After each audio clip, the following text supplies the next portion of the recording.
Después del divorcio, mi esposo me echó de casa sin dejarme ni un centavo. Desesperada, fui a retirar lo que quedaba de la cuenta de ahorros que mi padre había abierto para mí cuando era niña. Pero, de repente, el empleado del banco se puso pálido y dijo: «Señora, rápido, mire esto». Quedé en shock al descubrir que... Antes de comenzar, suscríbete al canal y dale like al vídeo. La lluvia caía con furia contra los cristales del salón cuando abrí la puerta y vi la maleta lista, como una sentencia. No entendí nada al principio, pensé que era una broma de mal gusto, una escena mal ensayada de algún teatro cruel, pero cuando Sergio apareció con los ojos fríos y la voz afilada diciendo: «Esto se acabó», supe que algo profundo y oscuro se rompía dentro de mí. Mi nombre es Isabel Duarte, tengo 38 años y hasta esa tarde, creía que tenía una vida estructurada, sólida, construida con amor y esfuerzo. Nunca imaginé que, en cuestión de minutos, todo lo que yo consideraba mío, mi casa, mi marido, mi futuro, desaparecería como polvo entre los dedos. El corazón me latía como un tambor enloquecido mientras intentaba procesar lo que pasaba, pero cada palabra suya era como una bofetada que me empujaba a una verdad que no quería ver. Aquella tarde no marcó solo el fin de mi matrimonio, marcó el inicio de una historia que cambiaría mi vida para siempre. Estuve casada 15 años con Sergio, un empresario carismático y calculador, de esos que siempre saben qué decir frente a los demás pero se transforman en privado. Su sonrisa encantadora era una máscara que escondía una mente fría y estratégica, acostumbrada a tener el control en todo, incluso sobre mis emociones. Desde el principio supe que era ambicioso, pero lo confundí con determinación. Me enamoré de su seguridad, de esa manera en la que parecía tener un plan para todo, incluso para mí. No sabía que, con el tiempo, ese plan se volvería una jaula disfrazada de estabilidad. Vivíamos en Madrid, en un piso amplio y luminoso que yo misma ayudé a decorar, eligiendo cada detalle como si fuera una extensión de nuestra historia. Las paredes guardaban risas, cenas en familia, los primeros pasos de Lucía y mis noches de insomnio mientras él trabajaba hasta tarde. Era nuestro refugio, o eso pensaba, porque jamás imaginé que un día todo ese amor invertido se convertiría en heridas abiertas. Cada rincón tenía una memoria que hoy me quema, porque entendí que construí un hogar sobre promesas vacías. Esa casa, más que un lugar, era el escenario de una mentira cuidadosamente sostenida. Al principio, nuestro matrimonio fue estable, o al menos eso parecía desde fuera. Éramos la pareja ideal, sonrientes en eventos, atentos con Lucía, educados con todos. Pero había silencios largos, miradas que evitaban encontrarse y gestos de distancia que se fueron haciendo habituales. Yo justificaba todo: está estresado por el trabajo, ya volverá a ser el de antes. Me aferraba a una ilusión porque aceptar la verdad me hubiera obligado a enfrentar un abismo que no sabía cómo cruzar. Pero con el tiempo, Sergio cambió, se volvió frío, distante y obsesionado con el dinero, como si todo lo que no generara ganancias fuera una pérdida de tiempo. Comenzó a hablarme como si fuera una empleada, alguien a quien rendir cuentas, no su compañera de vida. Dejaba de venir a casa por las noches y cuando lo hacía, apenas me dirigía la palabra. Lo que antes era complicidad se convirtió en indiferencia, y lo que era cariño, en un contrato sin emoción. Yo lo miraba y no reconocía al hombre con el que me casé.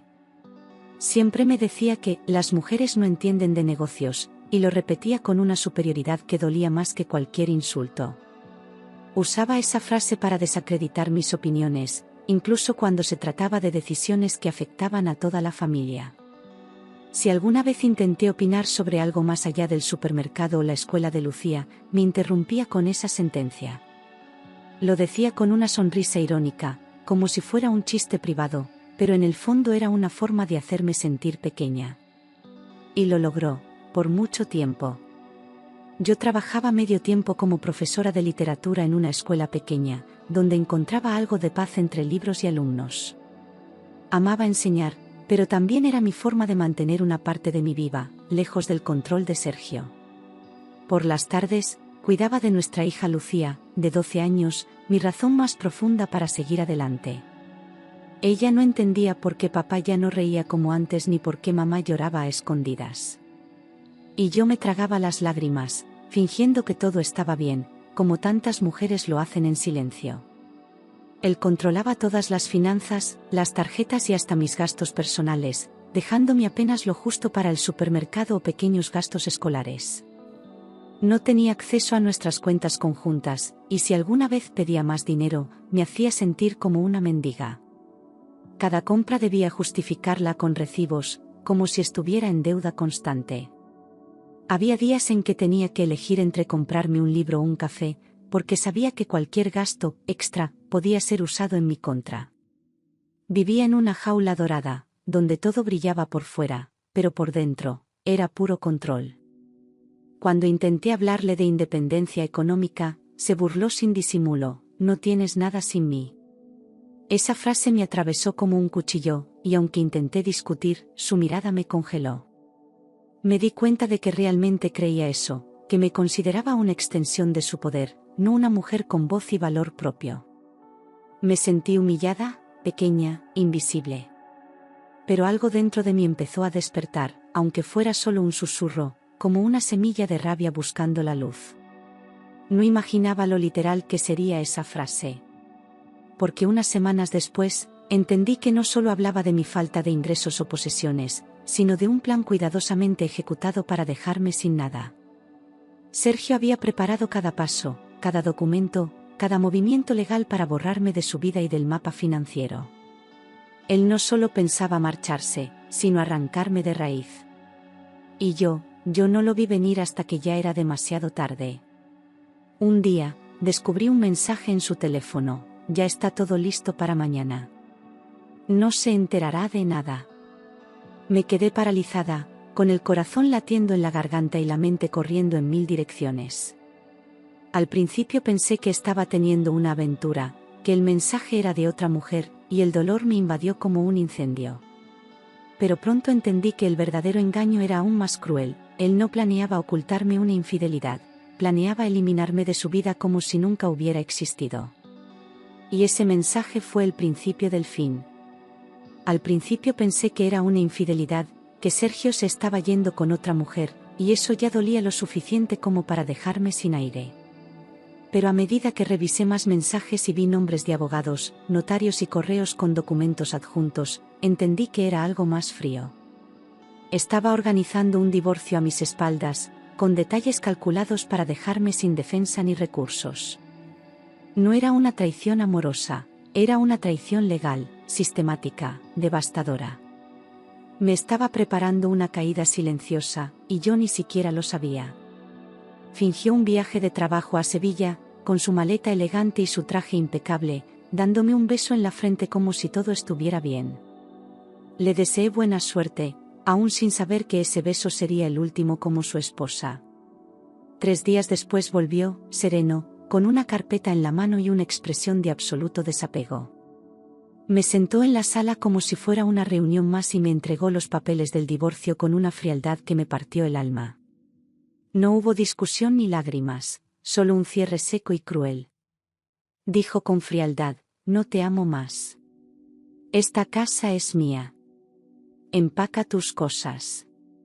Lo miré, esperando que se quebrara, que al menos mostrara una sombra de duda o culpa, pero no hubo nada. Su rostro era de piedra, como si yo fuera un trámite más por resolver.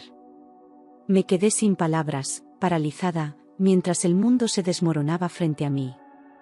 No entendía cómo alguien que compartió mi vida 15 años podía echarme así, con esa indiferencia absoluta. Intenté protestar, pedir explicaciones, rogar algo de humanidad, pero él ya lo tenía todo planeado. Su abogado apareció esa misma tarde, con tono cortés pero implacable, explicando que el proceso estaba avanzado y que yo solo debía firmar. Tenían copias, fechas, movimientos bancarios, incluso un inventario de la casa donde todo ya estaba adjudicado. Yo no había sido solo ignorada, había sido borrada del tablero como una pieza inútil. Y esa certeza me rompió más que las palabras. Según el documento, yo no aporté nada al matrimonio, por lo que no me correspondía compensación ni bienes compartidos. Era como si mis años de cuidado, amor, apoyo y maternidad no tuvieran valor legal ni emocional. Sergio había declarado que todas las propiedades estaban a su nombre y que yo no tenía ingresos significativos. Cada detalle estaba redactado con precisión, reduciéndome a una nota al pie en la historia de su éxito. Me convertí, en papel, en una figura invisible. Me echó literalmente a la calle con una maleta y 50 euros en la cartera, como si fuera una extraña ocupando su espacio. No hubo despedida, ni abrazo, ni un adiós decente, solo la puerta cerrándose a mis espaldas con un clic seco. Caminé sin rumbo, con la maleta rodando tras de mí y los ojos llenos de lágrimas que no me dejaban ver. Nadie en la calle sabía que acababan de destruirme la vida en menos de una hora. Era como si el mundo siguiera girando, indiferente a mi ruina. Lloré en una pensión barata toda la noche, sin saber qué hacer ni a quién llamar. Me sentía humillada, sucia, como si todo lo que fui hubiera sido una ilusión. Miraba el techo, con las sábanas ásperas y el olor a humedad clavándose en mis sentidos, y deseaba despertar de esa pesadilla. Pero cada vez que cerraba los ojos, veía el rostro de Sergio y su frase cruel: «No tienes nada sin mí». Y en ese momento, por primera vez en años, supe que algo en mí debía cambiar. Al día siguiente, recordé algo: mi padre había abierto una cuenta de ahorros a mi nombre cuando yo era niña. Era un recuerdo vago, una conversación lejana que tuve con mi madre antes de que ambos fallecieran. En ese instante, esa chispa de memoria se convirtió en mi única esperanza. No sabía cuánto podría haber, pero era lo único que me conectaba con un pasado más puro, más seguro. Y sin pensarlo dos veces, tomé el metro rumbo al banco donde alguna vez se mencionó esa cuenta. Decidí ir al banco donde la tenía registrada, esperando encontrar aunque fuera unos pocos euros que me permitieran sobrevivir unos días más. Entré con el corazón en un puño, temiendo que la cuenta ni siquiera existiera ya. Me acerqué a la ventanilla con mi DNI en la mano, temblando por dentro pero fingiendo calma. Expliqué mi situación, y la empleada comenzó a revisar el sistema con una lentitud que me desesperaba. Cada segundo ahí se sentía como una eternidad suspendida entre el pasado y el futuro.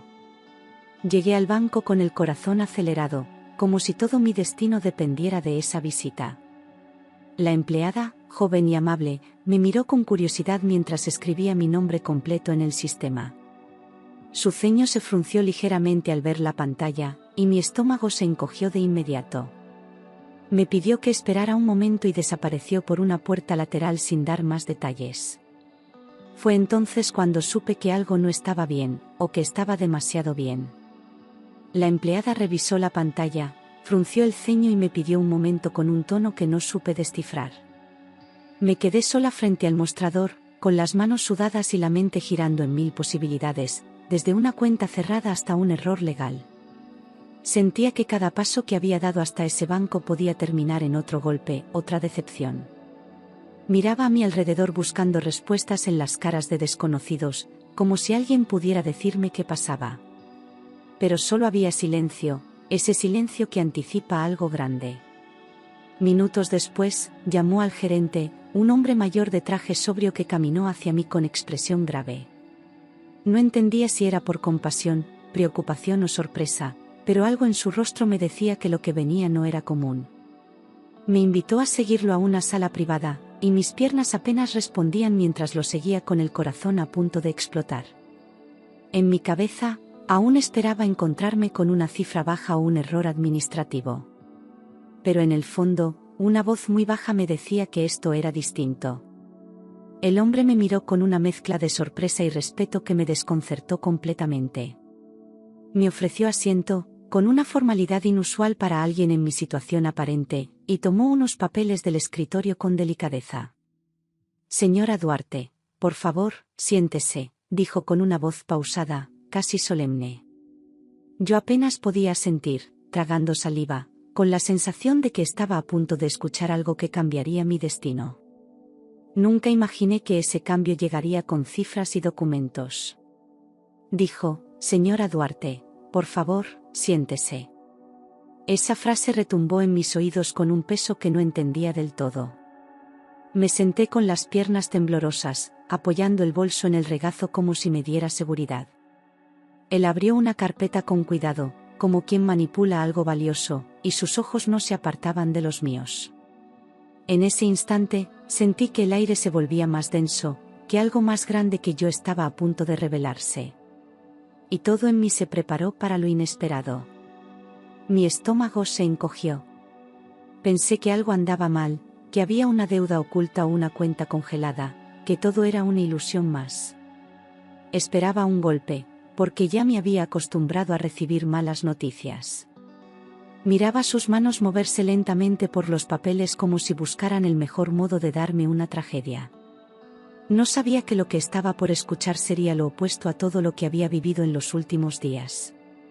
Una esperanza inesperada, plantada años atrás. Él me mostró la pantalla y dijo en voz baja: creo que hay un error, su cuenta no tiene 1000 euros. Tiene 10 millones. Las palabras cayeron como una bomba en medio de mi tormenta interna, dejándome sin aliento. Me incliné hacia el monitor como si ver la cifra con mis propios ojos pudiera hacerla más real. 10 millones. No podía ser cierto. Era una cifra que no encajaba en mi historia, en mi vida, en mis días grises de profesora de medio tiempo. Me quedé sin aire. Sentí que el mundo giraba a cámara lenta, que mi cuerpo no reaccionaba aunque por dentro todo vibraba. 10 millones de euros, no podía procesarlo, no podía aceptarlo sin pensar que era una broma cruel del destino. Mis labios intentaron formar una pregunta, pero solo salió un susurro ahogado. El gerente esperaba con paciencia, como quien ya ha visto esa reacción antes. Pero para mí era la primera vez que algo me sorprendía, para bien. Debe ser un error, murmuré, sin atreverme a creer lo que veía, como si mi voz pudiera corregir lo que mis ojos ya habían leído. No confiaba ni en la pantalla, ni en mis recuerdos, ni en la posibilidad de que algo así pudiera ser para mí. Después de tantos años recibiendo migajas, esa cifra parecía de otro mundo. El gerente me miró con comprensión y negó suavemente con la cabeza. No lo es, respondió, y en ese instante sentí que mi historia acababa de cambiar de eje. Pero el gerente explicó que no lo era. Que esa cuenta fue abierta por mi padre con una inversión inicial considerable, que con los años se multiplicó de forma sorprendente. Me mostró los documentos, los movimientos, las fechas, todo estaba ahí, con mi nombre como única beneficiaria. El fondo había sido manejado con estrategia, protegido con cláusulas que aseguraban su crecimiento silencioso. Y lo más impactante, todo fue diseñado para desbloquearse exactamente cuando yo cumpliera 38 años. Me mostró los documentos originales. Mi padre había creado un fondo de inversión a mi nombre, con cláusulas especiales que impedían su uso antes de cierta edad. Era una decisión premeditada, protectora, casi profética. Como si hubiera sabido que en ese punto de mi vida, iba a necesitar una tabla de salvación. Las firmas, los sellos, los montos, todo estaba en orden y era irrefutable. Y en medio de todo ese papel, lo que más me golpeó fue el amor silencioso de un padre que pensó más allá de la muerte. Todo el dinero provenía de sus negocios antes de morir, reinvertido durante 20 años por una firma que seguía sus instrucciones al pie de la letra. Había elegido fondos estables, con cláusulas de bajo riesgo, como si supiera que algún día esa fortuna salvaría mi vida. Cada decisión financiera estaba pensada con precisión, y todo estaba firmado por él en mi nombre. No era casualidad ni suerte, era previsión pura y amor transformado en estrategia. De pronto, comprendí que no estaba tan sola como creía. Yo no podía acceder a él hasta cumplir los 38 años, y ese límite se respetó hasta el último segundo. Era una condición inquebrantable que él dejó escrita con tinta firme, asegurándose de que no pudiera ser manipulada por nadie, ni siquiera por mí misma antes de tiempo. Como si supiera que solo a esa edad tendría la fuerza y la claridad para usar ese dinero con sabiduría. No era solo una herencia, era una lección. Una puerta que se abría solo cuando yo estuviera lista para cruzarla. Y ese día, justamente ese día, había cumplido 38. Era tan exacto que me pareció imposible no creer en el destino. Lo que había empezado como el peor cumpleaños de mi vida, con mi mundo hecho pedazos, se transformaba ahora en un renacimiento inesperado. Las lágrimas que corrían por mis mejillas ya no eran de tristeza, sino de una mezcla extraña de alivio, incredulidad y gratitud. Ese día ya no sería recordado por la traición, sino por la oportunidad. El sistema lo desbloqueó automáticamente al verificar mi DNI, como si mi padre aún estuviera presente, activando esa protección en el momento preciso. El gerente me explicó que la cuenta estaba programada con tecnología de activación automática al cumplirse los requisitos establecidos. Todo era legal, blindado y diseñado para evitar cualquier intervención externa. Mientras él hablaba, yo solo podía mirar ese número increíble en la pantalla, aún sin creerlo del todo. Pero ya no tenía dudas, esa fortuna era mía. Mi padre había pensado en todo, incluso en protegerme de alguien como Sergio. Era como si hubiera intuido que algún día su hija estaría indefensa frente a un hombre que intentaría destruirla. Esa previsión me rompía por dentro, porque durante años creí que estaba sola, sin respaldo, sin fuerza. Y de pronto, ahí estaba él, hablándome desde el pasado, diciéndome, no estás vencida. En ese momento supe que tenía que reconstruirme, por mí y por él. Lloré frente al escritorio, temblando de emoción y rabia contenida, mientras el gerente me ofrecía un vaso de agua que apenas pude sostener. Cada lágrima era una descarga de todo lo que había callado, todo lo que había soportado, todo lo que había perdido. Era un llanto distinto, profundo, que nacía desde el centro mismo de mi alma. No lloraba por tristeza, sino por liberación. Por primera vez en años, sentí que el peso en mi pecho comenzaba a ceder.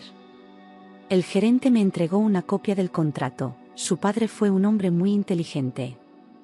Asentí en silencio, acariciando los papeles como si fueran una carta escrita con amor.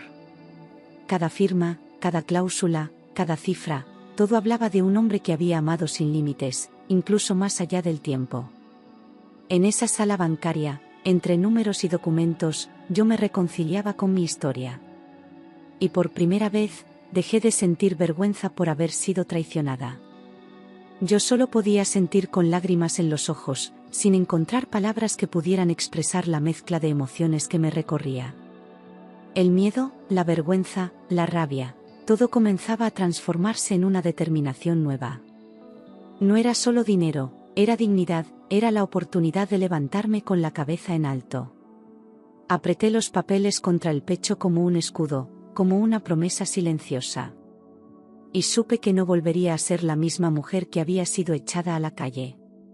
Ese fondo no formaba parte del régimen matrimonial, porque era herencia anticipada y patrimonio privativo, según las leyes vigentes. Eso significaba que Sergio no tenía ningún derecho legal sobre ese dinero, por mucho que intentara reclamarlo. Todo estaba respaldado, protegido y documentado con una precisión inquebrantable. Lo que me arrebataron por años, ahora regresaba a mí con una fuerza imposible de ignorar. Y por primera vez, yo tenía el control.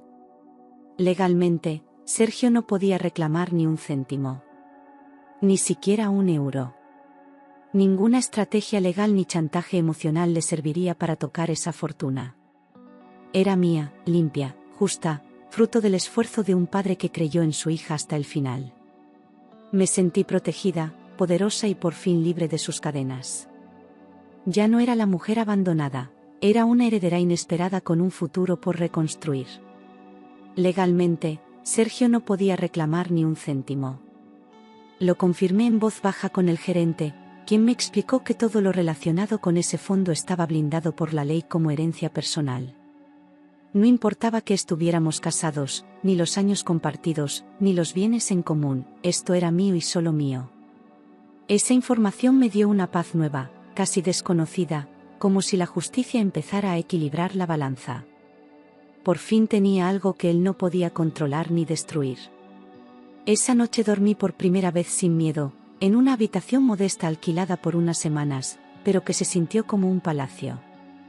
No importaban las paredes sin decorar ni la cama dura, por dentro, algo en mí se había encendido. Dormí abrazada a los papeles, con una calma que no sentía desde que era niña. Por primera vez en mucho tiempo, no tuve pesadillas ni desperté con sobresaltos. Era el comienzo de mi libertad, aunque aún no supiera qué haría con ella. Al día siguiente, fui a un abogado para revisar mi situación, aún con el temor de que hubiera algún detalle oculto que pudiera arruinarlo todo. Me recibió con respeto, revisó cada documento con precisión, y al terminar, levantó la vista y dijo: «Felicitaciones, señora Duarte. Todo está en orden». Sentí un alivio tan profundo que casi se me escapó una risa nerviosa. Era verdad. Lo tenía todo, al menos lo suficiente para empezar de nuevo con dignidad. Él confirmó todo: su marido no tiene derecho sobre ese dinero. Todo es suyo. Esas palabras me recorrieron como una corriente eléctrica, devolviéndome el sentido de justicia que tanto había perdido. Me explicó con calma cada paso que debía seguir, desde bloquear posibles movimientos de Sergio hasta proteger legalmente a Lucía. Su tono era firme, sin adornos, pero me devolvía poder. Y por primera vez, me sentí capaz de enfrentar lo que viniera. Me explicó que podía demandar a Sergio por desalojo ilegal y daño moral, y que había base legal suficiente para llevarlo ante un juez. Podía pedir compensación económica por los años dedicados al hogar, por la humillación sufrida, por el abuso psicológico. Escucharlo me llenaba de rabia contenida, pero también de una sed de justicia que iba creciendo dentro de mí. No se trataba de venganza, era reparación. Era ponerle nombre y consecuencia al dolor. Decidí no hacerlo aún. Quería actuar con cabeza fría, sin dejarme llevar por el rencor ni por la furia momentánea. Sabía que si iba a dar batalla, debía estar preparada, con estrategia, como él siempre hacía. No iba a convertirme en lo que él fue conmigo. Esta vez, mis decisiones serían limpias, firmes y por mí. Lo primero era reconstruirme, no destruirlo a él.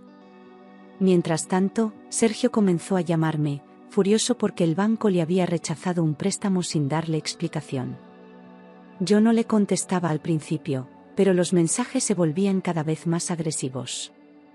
«¿Qué hiciste? Tú moviste dinero de mi cuenta». Me acusaba como si aún tuviera poder sobre mí, como si yo tuviera que explicarle algo. Lo que no sabía era que ya no tenía ninguna llave para entrar en mi vida. Dijo: «¿Tú moviste dinero de mi cuenta?», con una mezcla de rabia y desesperación que nunca antes le había visto. Lo escuché por el altavoz, en silencio, saboreando cada palabra como quien por fin deja de temerle al monstruo. Ya no me temblaban las manos, ni la voz, ni el corazón. Esperé a que terminara su ataque, y entonces respondí con una calma que lo desarmó. Era mi turno de hablar. Respondí con calma: «No, Sergio. Solo estoy recuperando lo que me pertenece». Se hizo un silencio largo al otro lado de la línea, como si no pudiera procesar que yo hablara con esa seguridad. Ya no era su esposa sumisa, ni su sombra obediente, era una mujer que había vuelto a nacer. Colgué sin esperar su respuesta.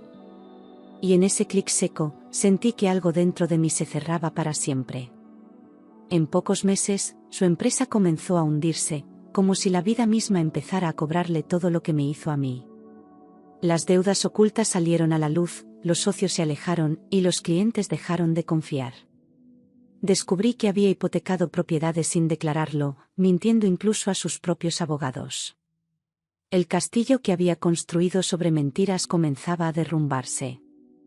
Y yo solo observaba desde lejos, en silencio. Descubrí que tenía deudas y había hipotecado propiedades sin declararlo, usando sociedades falsas y documentos manipulados. Todo lo que parecía éxito era en realidad una fachada a punto de caer. Su imperio se sostenía con mentiras, como nuestro matrimonio. Los bancos comenzaron a cerrarle puertas, los inversores se alejaron sin mirar atrás. Y por primera vez, Sergio se enfrentaba al fracaso, solo, sin nadie a quien culpar. Yo, en cambio, abrí una pequeña fundación con parte de mi herencia, para ayudar a mujeres en situaciones como la mía. No era caridad, era justicia. Mujeres echadas de sus casas, silenciadas, anuladas por parejas que las hicieron creer que valían menos. Les ofrecíamos asesoría legal, apoyo emocional y herramientas para empezar de nuevo. Cada historia que escuchaba me recordaba quién había sido, y lo lejos que estaba ahora de esa versión rota de mí misma. Me mudé a una casa modesta pero mía, con Lucía y una sensación nueva de libertad que llenaba cada rincón. Pintamos las paredes juntas, elegimos los muebles, colgamos fotos sin pedir permiso a nadie.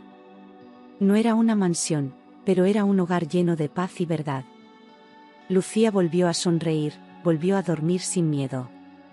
Y yo, por fin, comencé a respirar sin sentir que debía pedir perdón por existir. Sergio trató de volver, alegando que había cometido errores, con una voz falsa cargada de culpa fingida.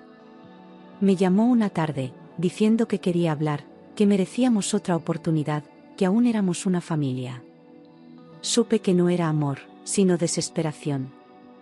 Su castillo se caía a pedazos y buscaba dónde sostenerse. Pero yo ya no era su refugio, ni su víctima. Lo miré a los ojos y dije, los errores se perdonan. La crueldad, no. Él bajó la vista, sin poder sostener mi mirada, como si por fin entendiera que había perdido algo que nunca valoró. No grité, no lloré, no me rebajé. Solo dije lo necesario, con la voz firme y el alma tranquila. Y en ese silencio entre nosotros, sentí que se cerraba el último capítulo de una historia dolorosa. Meses después, lo vi en un bar, arruinado y solo, con la camisa arrugada y la mirada vacía. Ya no era el hombre imponente que alguna vez dirigió empresas y reuniones. Ahora era apenas una sombra, ignorado por los mismos que antes lo adulaban. No me vio, o fingió no verme. Pero yo sí lo vi, y vi también la justicia que a veces tarda, pero llega. Supe que había perdido todo, negocios, socios y reputación, y que su nombre ahora estaba asociado al fracaso. Nadie lo buscaba, nadie lo defendía. Algunos conocidos decían que estaba bebiendo más de lo que debía, que vivía en un apartamento prestado. Yo no celebré su caída, pero tampoco la lamenté. Solo confirmé que el tiempo revela lo que las máscaras intentan esconder. En silencio, sentí compasión, pero ninguna pena. No porque fuera cruel, sino porque aprendí que uno no puede salvar a quien no quiere cambiar. Yo lo quise, lo cuidé, lo sostuve, pero él eligió destruirme. Y ahora, cada consecuencia que enfrentaba era fruto de sus decisiones. Yo ya no era su sombra, ni su soporte, ni su excusa. Porque comprendí que la vida se encarga de ajustar las cuentas mejor que cualquier abogado. Lo que el sistema no castiga, la vida lo corrige con precisión. Nadie puede dañar tanto sin pagar un precio, aunque a veces tarde en llegar. Y cuando llega, no hace ruido, cae, como una verdad imposible de esquivar. Y yo, libre, fui testigo de todo, sin mover un dedo. Invertí parte del dinero en estudios para mi hija y en un proyecto literario que siempre había soñado. Escribir era mi forma de sanar, de poner en palabras todo lo que alguna vez me rompió. Lucía me veía teclear durante horas, y a veces me preguntaba, ¿estás escribiendo sobre ti, mamá? Y yo sonreía, porque la respuesta era sí.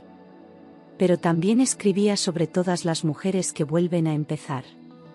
Lucía me abrazó un día y dijo, mamá, el abuelo te protegió incluso desde el cielo. La miré sin poder contener las lágrimas, porque esa frase sencilla llevaba toda la verdad que había descubierto en silencio. Mi padre no solo me dejó un fondo de inversión, me dejó un escudo, una red invisible que me sostuvo cuando más lo necesité. A través de ella, también protegió a su nieta, asegurando que ninguna de las dos quedara expuesta al abandono. Su amor trascendió el tiempo y la ausencia. Y tenía razón. Mi padre no estaba, pero su presencia se sentía en cada paso que daba desde aquel día en el banco. Era como si me hubiera dejado un mapa invisible para salir del laberinto, una última enseñanza para cuando ya no pudiera hablarme. Cada decisión suya ahora tenía sentido, cada restricción, cada cláusula. No lo entendí cuando tenía 20, ni 30, pero ahora, a los 38, lo veía con absoluta claridad. Él me conocía más de lo que yo misma me conocía. Comprendí que mi padre no solo me había dejado dinero, sino dignidad y una nueva oportunidad. Me dio la posibilidad de rehacer mi vida desde un lugar de autonomía, sin deberle nada a nadie. Me recordó, desde su silencio eterno, que el valor de una mujer no se mide por lo que otros le permiten tener. Recuperé mi voz, mi fuerza, mi identidad. Y con eso, construí no solo un nuevo presente, sino un futuro en el que mi hija crecería libre. Sergio intentó demandarme, pero perdió. El juez confirmó que no tenía derecho sobre nada. Sus argumentos fueron débiles, sus intenciones evidentes, y la ley no tardó en dictar justicia. Me senté en esa sala con la frente en alto, sin rencor, solo con firmeza. Él apenas podía mirarme, rodeado de papeles que no significaban nada. Porque al final, la verdad se impone, incluso para quienes viven de manipularla. En la última audiencia, el juez dijo algo que nunca olvidaré: a veces, la justicia tarda, pero llega. Esa frase se me quedó grabada como un tatuaje invisible en el alma. No por él, sino por mí. Porque durante mucho tiempo creí que nadie me escucharía, que la verdad se perdería entre excusas y poder. Pero ese día, la justicia tuvo nombre, rostro y sentencia. Y yo fui testigo de su llegada. Salí del tribunal con la cabeza en alto y lágrimas de alivio, no por haber ganado, sino por haber resistido. Cada paso hasta allí estuvo lleno de dolor, miedo y soledad, pero también de coraje y determinación. No fue fácil, pero valió la pena. Recuperé algo más grande que una casa o una cuenta bancaria, recuperé el derecho a elegir mi propio destino. Y eso, no tiene precio. No recuperé al hombre que amé, pero recuperé algo mucho más valioso: mi libertad y mi paz. Aprendí que amar no siempre es suficiente, y que a veces lo más valiente es dejar ir. Sergio fue parte de mi historia, pero no sería su final. Lo que empezó como una caída se transformó en una reconstrucción. Y desde las ruinas, floreció una mujer que nunca volvería a permitir que la apagaran. Hoy, cada vez que entro a un banco, no pienso en dinero, sino en el poder de una mujer que aprendió a levantarse de las ruinas. Ya no temo las cifras ni las decisiones. Sé quién soy, sé lo que valgo y sé lo que merezco. No fue suerte, fue supervivencia. Y ahora, uso mi historia no para recordar el dolor, sino para inspirar a otras a encontrar su propia salida. Porque no importa cuán fuerte caigas, ni cuán sola te sientas. Siempre hay una semilla de poder dentro de ti, esperando el momento exacto para brotar. A veces llega con un golpe, otras con un milagro, pero siempre está ahí. Lo importante es no olvidar quién eres, incluso cuando otros quieran borrarte. Porque mientras tengas voz, todavía puedes escribir un nuevo capítulo. Y yo lo escribí. Con lágrimas, con rabia, con amor, pero lo escribí. Esta es mi historia. Mi renacimiento. Y aunque comenzó con una traición, terminó con libertad. La vida siguió su curso, pero ya nada fue igual.